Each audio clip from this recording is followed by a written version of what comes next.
Halo pemirsa, saat ini Ninda sedang berada di Desa Batuah, Kecamatan Lojanan, Kabupaten Kutai Kartanegara. Dan seperti yang pemirsa bisa lihat, saat ini Ninda sedang berada di kebun buah lay. Kenapa? Karena tokoh inspiratif hari ini kita akan berbincang-bincang dengan seorang penyuluh pertanian lapangan yang fokus mengembangkan tanaman buah lay. Begitu. Saat ini sudah bersama Ninda. Agus Priyono. Ya, boleh diperkenalkan Bapak? Ya, saya penyuluh pertanian di Desa Batuah. Dengan Bapak Agus Priyono, Iya. selaku penyuluh pertanian lapangan khusus buah lay nih Pak ya? Ya enggak, penyuluh pertanian dalam arti luas. Tapi saat ini Bapak berfokus untuk mengembangkan buah lay seperti itu? Ya, sejak awal kita melihat potensi di desa ini,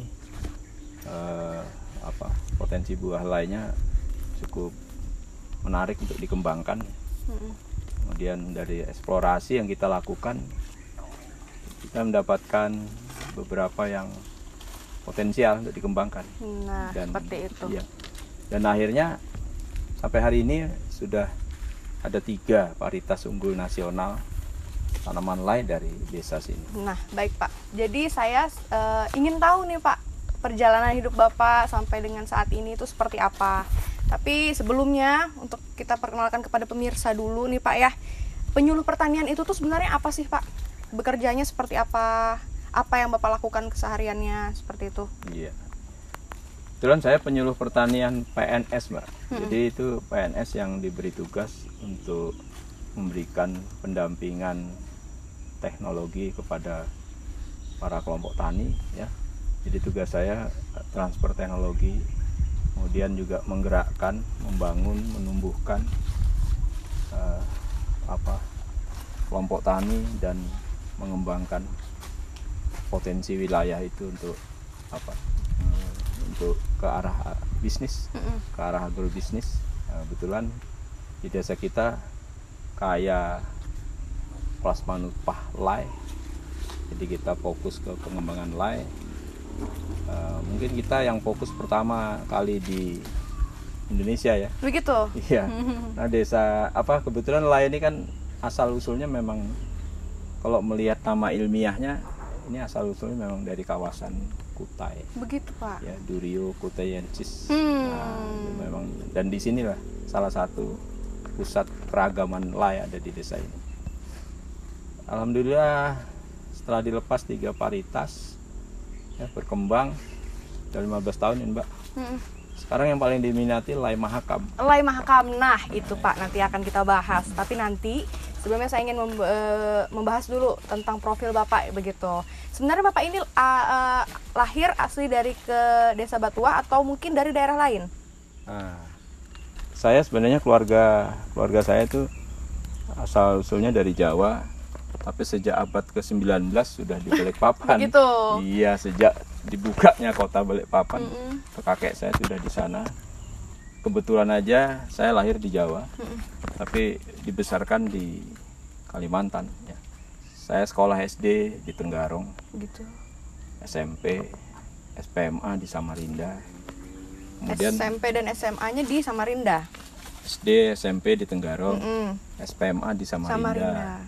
Kemudian saya lanjut kuliah di Jawa memang. Jadi, Balik lagi ke tanah kelahiran begitu Pak ya? Ya kuliah di Jawa karena perguruan tinggi banyak pilihan di Jawa kan. Begitu. Nah untuk pindah ke Kalimantan nih Pak, dari kelahiran di Jawa kemudian pindah ke Kalimantan itu sekitar tahun berapa Pak? Umur setahun saya sudah Umur setahun kembali sudah dibawa lagi ke Balikpapan, kemudian ke Tenggarong, ya kan. Jadi memang ya besar di Kalimantan lah. Sekolah pun saya tugas belajar Mbak di Jawa.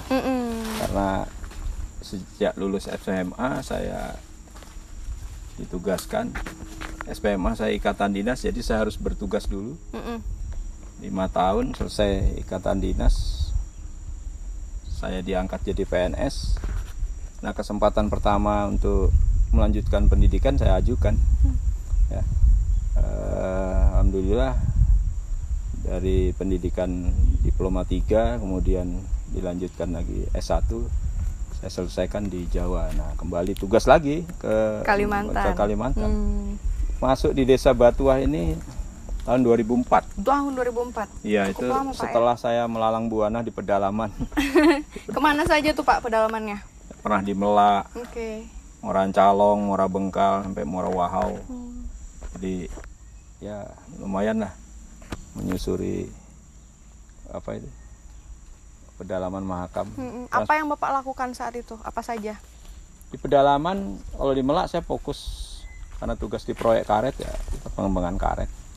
Di Morancalong saya tugas di dinas perkebunan, ya fokus pengembangan perkebunan. Di Wahau saya di balai penyuluhan, ya, pengembangan wilayah di sana. Tapi tidak lama di Wahau, 1 tahun lebih saya terus pindah ke bawah sini. Dari Wahau saya melanjutkan pendidikan. Di mana tuh, Pak? Di Universitas 11 Maret. Oke. Pulang dari pendidikan, saya baru ke Batuah. Nah, jadi pindah nih ke pendidikan Bapak nih. Jadi memang tertarik ingin mengambil jurusan apa saat itu, Pak? Diploma saya ambil jurusan penyuluhan pertanian. Itu konsentrasinya tanaman perkebunan. Kemudian S1 saya ngambil agrobisnis. Ya karena memang saya melihat pertanian ini harus dikelola sebagai bisnis. Begitu. Supaya lebih menarik ya. Ya pertanian kita tradisional ya susah mau dikembangkan. Ya, harus dikelola memang secara agrobisnis. Nah di sini saya coba menerapkan. Nilai ini saya kembangkan dari hulu, produksi benih, produksi pupuk. Ya kita juga bikin pestisida dari bahan-bahan alam. Ya. Nah ini untuk menunjang agrobisnis lain tadi. Nah di sektor hilirnya juga kita cari pasar, ya. Kemudian kita pengembangan olahannya juga, sehingga nanti dari hulu dan hilir kita coba tangani secara keseluruhan. Ya alhamdulillah setelah dikenal sekarang pengembangan lelai Mahakam ini justru suplainya yang masih keteteran. Jadi setelah dikenal pengembangannya yang terasa tidak mampu mengikuti perkembangan permintaan. Nah ini kan peluang ya. Iya. Nah, peluang. Jadi kita mau kembangkan terus. Bahkan kita mau kembangkan juga wisata buah. Untuk lain nih. Kita sudah punya konsep Dewi Belai. Itu konsep cukup lama sudah kita kenalkan, cuma karena banyak hal akhirnya baru ini kita gerakkan lagi. Dewi Belai ini konsep wisata kebun sampai wisata belanja buah. Baik, siap. Kalau gitu saya potong dulu Pak, karena sebentar lagi akan ada yang mau lewat. Jadi kita akan lanjutkan perbincangan kita setelah yang lewat ini. Jangan kemana-mana, tetap di Anak Negeri Kaltim untuk Indonesia.